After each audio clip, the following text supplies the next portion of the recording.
வெறுமனே தேடுதலும் சுயமுயற்சியும் மட்டும் ஜீவன் முக்தியை அளித்து விடாதுங்கிற சத்தியத்தை அளிக்கின்றார். ஒரு நிலையில எல்லா சுயமுயற்சியும் இறைவனிடம் கலந்தாக வேண்டும். அதாவது சுயமுயற்சிங்கிறதே மனசால செய்யப்படுறது,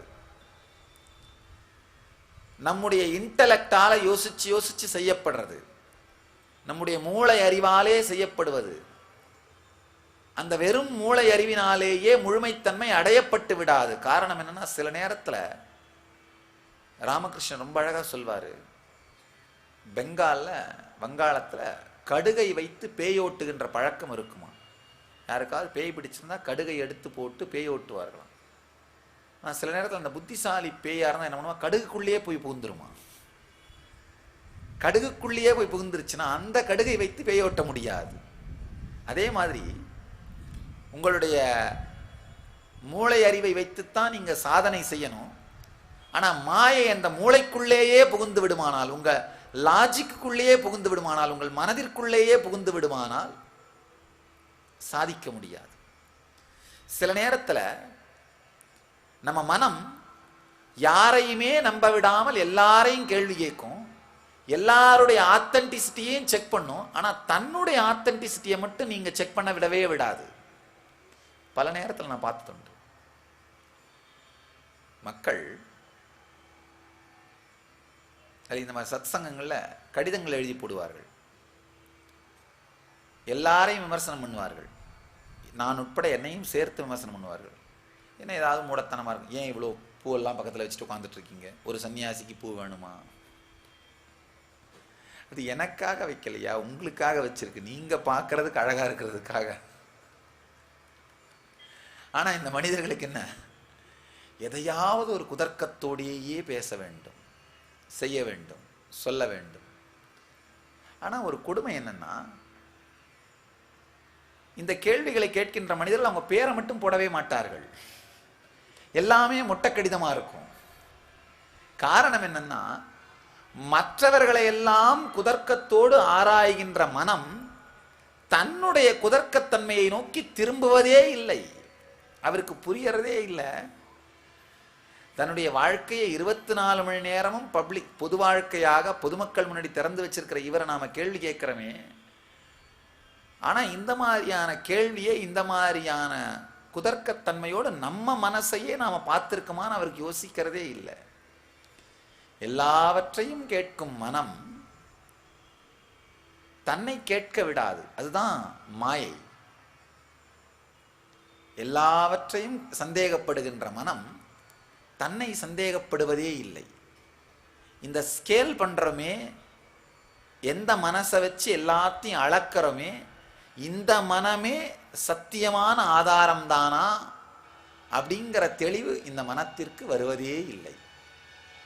அதனால அந்த தெளிவு இந்த மனத்திற்கு வராத காரணத்தினாலே இந்த மனத்தாலே அளக்கப்படுகின்ற எல்லாமே துக்கத்திலே தான் சென்று முடிகின்றது. அவங்களால பாவம் இங்க சொல்லப்படுகின்ற சத்தியங்களை உள்வாங்க முடியாது. ஏன் இவர் பெரிய சீட்ல உட்கார்ந்துருக்கார், நான் உயரமான சீட்ல உட்கார்ந்தா தான் நீங்க பார்க்க முடியும், இவர் மட்டும் என் மேடையில் உட்கார்ந்துருக்கார், நம்மளை கீழே உட்கார வச்சுட்டு. வேற வழி இல்லை, பேசி ஆகணும்னா உயரமாக தான் இருந்தாகணும். ஆனால் மனித மனம், குதர்க்க மனம் எல்லாவற்றையும் கேள்வி கேட்கும். தன்னை, தன்னுடைய சத்தியத்தின் சாரத்தை, தன்னுடைய பொய்மைத்தன்மையை ஆராயவோ அலசவோ செய்யாது. இந்த மாதிரி ஒரு குதர்க்கவாதி செத்து போய் யமனுடைய சபைக்கு போறார். அங்க யமன் ஒரு பெரிய அறையில உட்கார்ந்துருக்கார். அங்க லட்சக்கணக்கான கடிகாரங்கள் இருக்கு. இந்த குதர்க்கவாதி கேள்வி கேட்க ஆரம்பிக்கிறார். அங்க போனாலும் சரி, கேள்வி கேட்காம இருக்க முடியாது. யமனே, ஏன் இத்தனை கடிகாரம் இருக்கு? இவர் சொல்றாரு, அது ஒண்ணுமில்லப்பா, ஒரு கடிகாரமும் ஒரு மனிதனோட ஆயுள். இந்த கடிகாரம் மூவாக அவன் ஆயுள் முடியுது. இந்த கடிகாரம் நின்று போச்சுன்னா ஆயுள் முடிஞ்சு போச்சு. அப்பதான் அந்த குதர்க்கவாதி எல்லாத்தையும் சுத்தி பார்க்கறான்.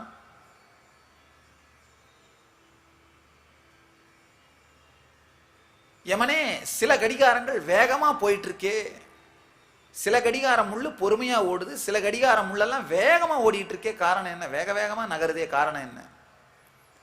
யமன் சொல்றாரு, அது ஒண்ணும் இல்லப்பா, மனுஷன் ஒரு பொய் சொன்னான்னா அந்த முள் அவனுடைய முள் ஒரு 5 நிமிஷம் வேகமா ஓடும்.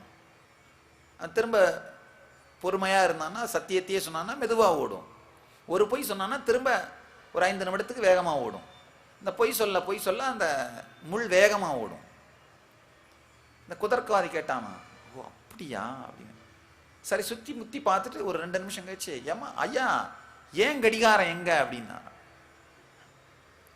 யமன், அப்பா கவலைப்படாத, மேலே மாட்டி வச்சிருக்கேன், ஏன்னா அது சீலிங் ஃபேன் வேகத்தில் ஓடுறதுனால மேலே வச்சிருக்கேன் அப்படின்னாராம். பாரப்பா, இதுதான் உங்க கடிகாரம், அது சீலிங் ஃபேனு. இந்த குதர்க்கவாதிகள் அவர்களாலே எல்லாவற்றையும் கேட்க முடியும். ஆனா அவர்களுடைய லாஜிக்கே சத்தியம் சார்ந்துதான் இயங்குகிறதான்னு தெரியாது. கடுகுக்கே பேய் பிடித்தார் போல. பல நேரத்துல நம் மனம் இந்த மாதிரி சூழல்ல தான் மாட்டிக்குது. இந்த மாதிரி சூழ்நிலைகள்ல தான் நாம் இயங்க துவங்கி விடுகின்றோம். ரொம்ப அழகா பகவான் சொல்றாரு, குணங்களால் ஆகிய என்னுடைய தேவ மாயை தாண்ட முடியாதது. யார் என்னையே சரணடைகின்றார்களோ அவர்கள் இந்த மாயையை தாண்டுகிறார்கள். குணங்கள்னா 3 முக்கியமான குணங்கள். தமோகுணம் மந்தமா இருக்கிறது, அறிவு இயங்காமல் மந்தமாக இருக்கின்றது தமோகுணம். பரபரப்போடு வேக வேகமா இயங்கிறது ரஜோகுணம். பின்விளைவு தெரியாமல் எதிர்விளைவு தெரியாமல் இயங்கி விடுவது இது ரஜோகுணம். ஆழ்ந்த தெளிவோடு புத்திசாலித்தனத்தோடு பொறுமையோடு இயங்குவது சத்துவகுணம். இன்னொரு டெஃபினேஷன் கொடுக்கலாம், குறைந்த எண்ணங்கள் குறைந்த செயல்கள் தமோகுணம், அதிக எண்ணங்கள் அதிக செயல்கள் ரஜோகுணம், குறைந்த எண்ணங்கள் அதிக செயல்கள் சத்துவகுணம். இந்த 3 குணங்களால் ஆனதுதான் மாயை. இந்த 3 குணங்களை தாண்டி உங்களுக்குள் இருக்கும் அந்த ஜீவன் முக்த தன்மையிலே நிலை பெறுவது சாதாரண மனதிற்கு இயலாத காரியம். ஏன்னா நீங்க உங்களையே இழைத்து இழைத்து இழைத்து கரைக்கும் பொழுது கடைசியில் ஒரு துளி மிஞ்சும். அந்த துளியை உங்களால் கரைச்சிக்க முடியாது. அது சரணடையும் பொழுதுதான் இறைவனாலே கரைக்கப்படுகின்றது. ஜீவன் முக்திக்கான ஆழமான நுட்பத்தை எம்பெருமான் அளிக்கிறார். அதாவது உயிரோடு வாழுகின்ற ஒரு ஞான குருவினுடைய தேவையை இங்கு இந்த சூத்திரத்திலே விளக்குகிறார். நாம நினைக்கலாம், புக்கை படிச்சு தியானம் பண்ணி நாமளே அடைஞ்சிட முடியாதா? அடைய முடியும், ஆனா எத்தனை ஜென்மம் ஆகும்னு தெரியாது. இங்கிருந்து நாமளே தேடியும் காசிக்கு போகலாம், ஆனா ஏற்கனவே போயிட்டு வந்த ஒரு கைடோட ஹெல்ப்போடையும் போகலாம். நாமளே தேடி போனா வலது பக்கம் போய் இடது பக்கம் போய் எங்கெங்கேயோ சுற்றி காசிக்கு போகிறதுக்குள்ள சாகர வயசு வந்துடும். போய் அப்படியே செத்து போயிட முடியும். சில நேரத்தில் சாகிறதுக்கு முன்னாடி போய் சேர முடியாமலும் போகலாம். ஆனால் போயிட்டு வந்த ஒரு கைடோட உதவியோட போகும்போது நேரடியாக உடனடியாக சென்று சேரலாம். இந்த 3 குணங்களாலானது மாயை. இந்த 3 குணங்களுமே உங்களை முழுமையாக ஜீவன் முக்திக்குள் நுழைய விடாது. இந்த 3 குணங்களை பற்றி இன்னொரு அருமையான உதாரணம், ராமகிருஷ்ணனுடைய உதாரணம். காட்டில் ஒரு வழிப்போக்கன் தனியாக போயிட்டு இருந்தான், கொஞ்சம் பணம் நகைகளோட. அந்த வழியாக வந்த 3 திருடர்கள் அவனை பிடித்து அவங்ககிட்ட இருக்கிறது எல்லாத்தையும் பிடிக்கிறார்கள். ஒரு திருடன் சொல்றான், இவனை சாகடிச்சிடலாம் அப்படின்னு. அவன் தான் தமோகுணம். இன்னொரு திருடன் சொல்றான், வேண்டாம் வேண்டாம், இவனை சாகடிச்சு என்ன பண்ண போறோம், ஒரு மரத்துல கட்டி வச்சுட்டு போயிடலாம் விடுப்பா அப்படின்னு கட்டி வச்சுட்டு போயிடுறார்கள். அந்த 2வது திருடன் தான் ரஜோகுணம். 3வது திருடன் கொஞ்சம் தூரம் போயிட்டு திரும்பி வந்து அவனை அவுத்து விட்டு காட்டிலேருந்து வெளியில் போகிறதுக்கான வழியை காமிச்சு இப்படியே போ அப்படின்னு சொல்லிட்டு ஓடி போயிடுறான். அவன் தான் சத்துவகுணம். ஆனால் அந்த மூணாவது திருடன் கூட ஞானத்துக்குள்ளே உங்களை எடுத்துகிட்டு போக முடியாது, வழி காமிச்சிட்டு போயிட முடியும். அதே மாதிரி இந்த 3 குணங்களும், ஒரு குணம் ஜீவன் முக்தியிலிருந்து உங்களை ஒதுக்கும், ஒரு குணம் உதவவும் செய்யாது ஒதுக்கவும் செய்யாது அப்படியே இருக்கும், இன்னொரு குணம் ஓரளவுக்கு உதவி செய்யும். ஆனால் இந்த 3ஐயும் தாண்டி யார் என்னையே சரணடைகிறார்களோ அவர்கள்தான் இந்த மாயையை தாண்டுகின்றார்கள்னு சொல்றார். தனியா நாம பாட்டுக்கு நம்முடைய வாழ்க்கையை நடத்துறது ஒண்ணு, இந்த பிரபஞ்சத்தின் விதிகளை புரிந்து கொண்டு இந்த பிரபஞ்சத்தினுடைய சாரத்தை புரிந்து கொண்டு நம்முடைய வாழ்க்கையை நடத்துறது இன்னொன்று. உதாரணம் என்னன்னா, இந்த பிரபஞ்சம் நீங்கள் பூரணத்தன்மையை அடைவதை விரும்புகிறது, உங்கள் மூலமாக தன்னுடைய பூரணத்தன்மையை தானே ருசிக்கின்றது அப்படிங்கிற தெளிவு உங்களுக்கு வரும் பொழுது பிரபஞ்சத்திடம் கடவுளிடம் சரணடைவதை நீங்கள் எதிர்ப்பதில்லை. ஆனால் எவ்வளோ நாள் வரைக்கும் நீங்கள் வேற இந்த உலகம் வேறன்னு ஒரு ஆழமான வெறுப்பு இந்த பிரபஞ்சத்தின் மீது உலகத்தின் மீது இருக்கிறதோ உங்களால் சரணடைய முடியாது, பிரபஞ்ச சக்தியிடம் சரணடைய முடியாது. எப்போ உங்களுக்கு இந்த பிரபஞ்சம் உங்களை கொண்டாடுகிறது, நீங்கள் அடைய நினைக்கின்ற விஷயத்தை பூரணத்தன்மையை நீங்கள் அடைவதை இந்த பிரபஞ்சம் விரும்புகின்றது, நீங்கள் பூரணத்தன்மையை அடைந்து அதை வெளிப்படுத்துவதை ஆனந்தத்தோடு அதை வாழ்வதை இந்த பிரபஞ்சம் விரும்புகிறதுன்னு உங்களுக்கு ஆழ்ந்து புரியுதோ அப்பொழுதே உங்களுக்குள் முழுமையான சரணாகதி உண்டாகும், மாயையிலிருந்து உங்களை விடுபடுத்திக் கொள்வீர்கள். துக்கம் அப்படிங்கிறதே எதிர்ப்பு தான். தொடர்ந்து எதிர்ப்பு உணர்வோடேயே வாழ்வது துக்கம். ஆழ்ந்த ஏற்றுக்கொள்ளும் தன்மையோடு ரிலாக்ஸ்டா இருக்கிறது ஆனந்தம். ஆனந்தம்ங்கிறது வேற ஒண்ணும் இல்லை, ஆழமான ஏற்றுக்கொள்ளும் தன்மையோடு இருத்தல். இங்க கிருஷ்ணர் சொல்ற மாதிரி என்னையே சரணடைகிறார்களோ, அவர் என்னையேன்னு சொல்லும் பொழுது ஏதோ ஒரு அந்த மயிர்பீலி வச்சுட்டு மஞ்சள் துணி கட்டிட்டு இருக்கிற அந்த மனிதரை சொல்றாருன்னு நினைக்காதீங்க. அந்த மனித உடல் வழியாக வெளிப்படும் அவதார புருஷ சக்தியை சொல்லுகிறார்.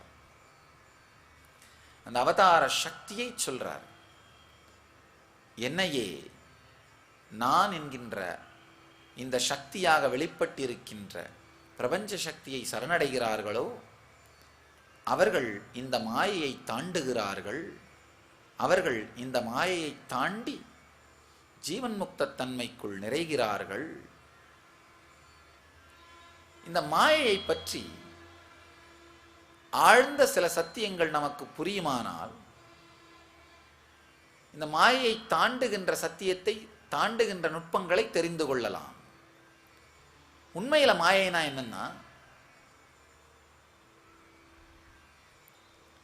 குறிக்கோளை அடையாத மனிதர்களுடைய மன அமைப்பை வைத்து நம்முடைய மன அமைப்பை உருவாக்குவது.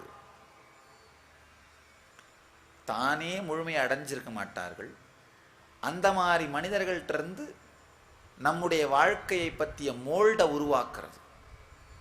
அப்போ என்ன ஆகும், அவர்களுக்கு எது சுகமோ அதுவே உங்களுக்கும் சுகமாக கற்பிக்கப்படும், அவர்களுக்கு எது துக்கமோ அது உங்களுக்கு துக்கமாக கற்பிக்கப்படும். ஆனால் உங்கள் வாழ்க்கையில் வாழும் பொழுது அவர்கள் சொல்லியிருப்பார்கள், ஒரு பெரிய வீடு கட்டி ஒரு பென்ஸ் கார் வாங்கி அதில் உட்காந்து போனால் அதில் இருக்கிற சுகம் பார் அப்படின்னு. ஆனால் நீங்கள் அந்த மாதிரி அதே மாதிரி வீடை கட்டி ஒரு பென்ஸ் காரை வாங்கி போகும்பொழுது உங்களுக்கு மந்தமாக இருக்கும், தூங்கிடுவீங்க. அது ஒன்றும் பெரிய சுகமாக தெரியாது, திடீர்னு டல் அடிக்கும். டல் அடிக்கிறது மட்டும் இல்லை, ஏதோ அந்த காரில் உட்காந்து போகும்பொழுது ஏற்படுற டென்ஷன்லையும் டிப்ரெஷன்லையும் இருப்பீங்க. இப்போ நினைப்பீங்க, இல்லைடா இதை வாங்கினா இதை செய்தால் சுகம்னு சொன்னார்களே, செய்தா திடீர்னு சுகமா தெரியலையே. சத்தியம் என்னன்னா, உங்களுக்கு எது சுகமோ அதை நீங்கள் கண்டுபிடிக்க வேண்டும். உங்களுக்கு எது துக்கமோ அதை நீங்கள் கண்டுபிடிக்க வேண்டும். உங்களுக்கு எது வாழ்க்கையோ அதை நீங்கள் கண்டுபிடிக்க வேண்டும். நீங்களாக கண்டறியாத வரை எந்த சத்தியமும் சத்தியம் அல்ல. நீங்கள் அதோடு விளையாடி பார்ப்பது, நீங்கள் அதோடு வாழ்ந்து பார்ப்பது. அப்ப என்ன ஆகும்னா, மற்றவர்கள் வைத்திருக்கின்ற மாய கருத்துக்கள் உங்கள் மீது திணிக்கப்படாது. சில நேரத்தில் நாம மற்றவர்கள் வைத்திருக்கின்ற மாய கருத்துக்களை நினைத்து கொண்டு வைத்துக்கொண்டு வாழத் துவங்குகிறோம். பல சூழல்ல பார்த்தீங்கன்னா, இந்த சூழல்ல இப்படித்தான் நடக்கணும்னு நாமளே ஒரு முடிவு வச்சிருப்போம். ஆனா திடீர்னு சூழ்நிலை அப்படி இருக்காது. ஒரு சின்ன கதை. ஒரு பெரிய கோடீஸ்வரன் பென்ஸ் கார்ல ஹைவேல போயிட்டு இருந்தார். திடீர்னு ரோடு ஓரத்தில் ஒரு ஏழை விவசாயி அங்க இருந்த புல்லெல்லாம் பறிச்சு சாப்பிட்டுட்டு இருக்கிறத பார்க்கிறாரு. உடனே காரை நிறுத்தி அந்த விவசாயியையும் அவர் கூட இருந்த 2-3 பேரையும் அழைச்சி காரில் ஏற்றிக்கிறார். உடனே அந்த விவசாயி நினைச்சாரு, ஓ எனக்கு நல்ல சாப்பாடு கொடுக்க போறீங்களா? இந்த பணக்கார கூப்பிட்றாரு, எங்கள் வீட்டுக்கு வாப்பா அப்படின்னு. ஓ எனக்கு நல்ல சாப்பாடு கொடுக்க போறீங்களான்னு வேக வேகமாக போகிறாங்க. சரி நமக்கு சாப்பாடு கொடுத்து துணிமணி கொடுத்து பார்த்துக்க போகிறாருன்னு. அவர் வீட்டுக்கு முன்னாடி போன உடனே அந்த பணக்காரர் காரை நிறுத்தி கீழே இறங்க சொல்லி, அப்பா பாருப்பா, இங்கே 4 அடி உயரம் புல் வளர்ந்துருக்கு, இதை யாருமே வெட்ட மாட்டேங்கிறாங்க, ரொம்ப நாளா இருக்கு. மனித மனம் மற்றவர்கள் கருத்துக்களை தாங்கி இயங்குவதனால் ஏற்படுகின்ற மாயைக்குள்ளேயே வாழுகின்றது. இறைவன் அதனாலதான் சொல்றாரு, இந்த தேவ மாயை 3 குணங்களால் ஆனது, இது தாண்ட முடியாதது. சாதாரணமா தாண்ட முடியாது. ஏன்னா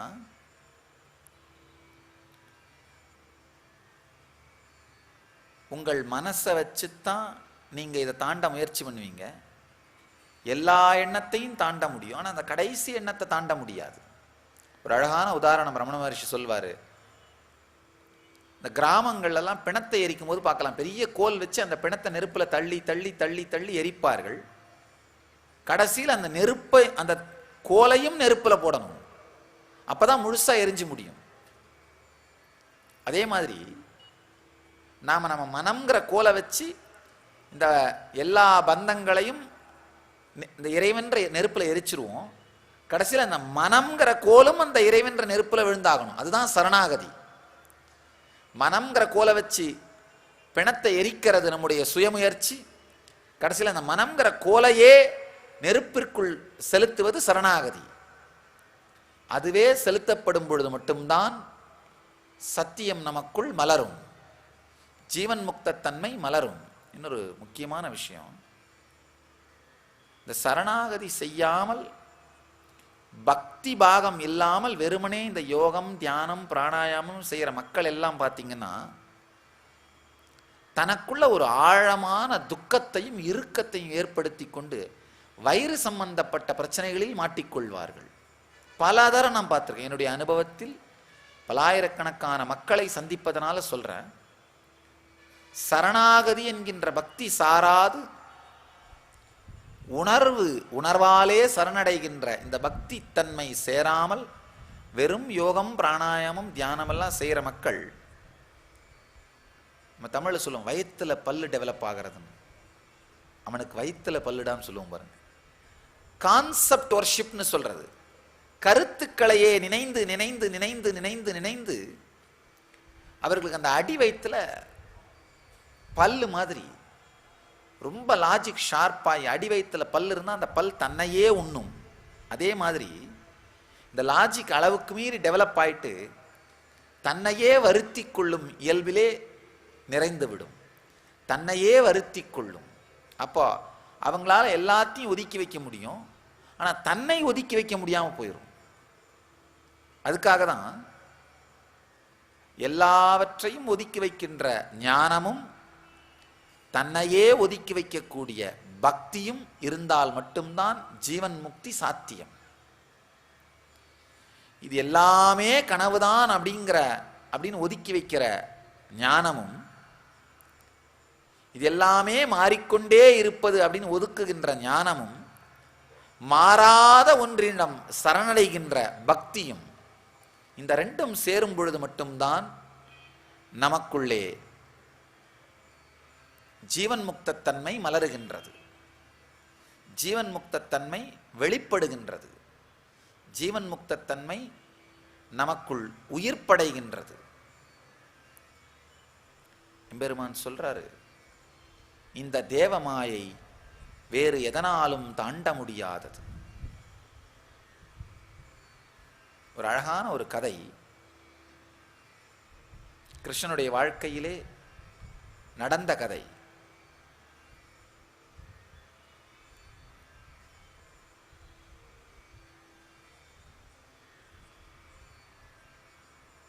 கிருஷ்ணன் தன்னுடைய உடலை விட்ட பிறகு யாதவ சமூகம் தன்னைத்தானே அடித்துக்கொண்டு அழிந்து விடுகின்றது. அது எப்படி நடந்தது அப்படிங்கிற ஒரு கதை. எம்பெருமான் உடலை விடுறதுக்கு முன்னாடியே சொல்லிடுறார், நான் உடலை விட்ட பிறகு நீங்கள் இருக்க மாட்டீர்கள். ஆனால் அழிவு எப்படி வரும்?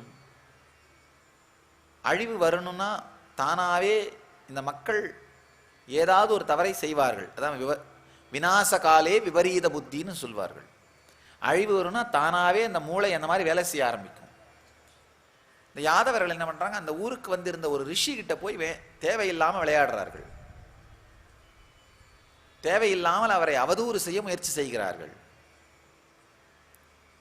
ஒரு இளைஞனுக்கு பெரிய புடவை கட்டி, சாமி முழுகாம இருக்காங்க இந்த அம்மா, இவளுக்கு ஆண் பிறக்குமா பெண் பிறக்குமான்னு போய் கேட்கிறார்கள்.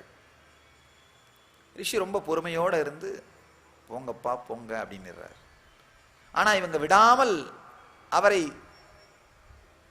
துன்புறுத்துகிறார்கள். இல்ல பதில் சொல்லுங்க பதில் சொல்லுங்க. ரிஷி கண்ணை திறந்து பார்த்து, இது பெண் அல்ல ஆண்னு கூட எனக்கு தெரியாதாப்பா, ஆனா உங்களுடைய விநாச அழிகின்ற காலம் வந்ததால தான் இந்த மாதிரி நீங்க ஞானிகளை துக்கப்படுத்துகிறீர்கள். அதனால இந்த ஆணுக்கு ஒரு உலக்கை பிறக்கும், அந்த உலக்கையாலே உங்கள் குலம் அழியும்னு சொல்லிடுறார்.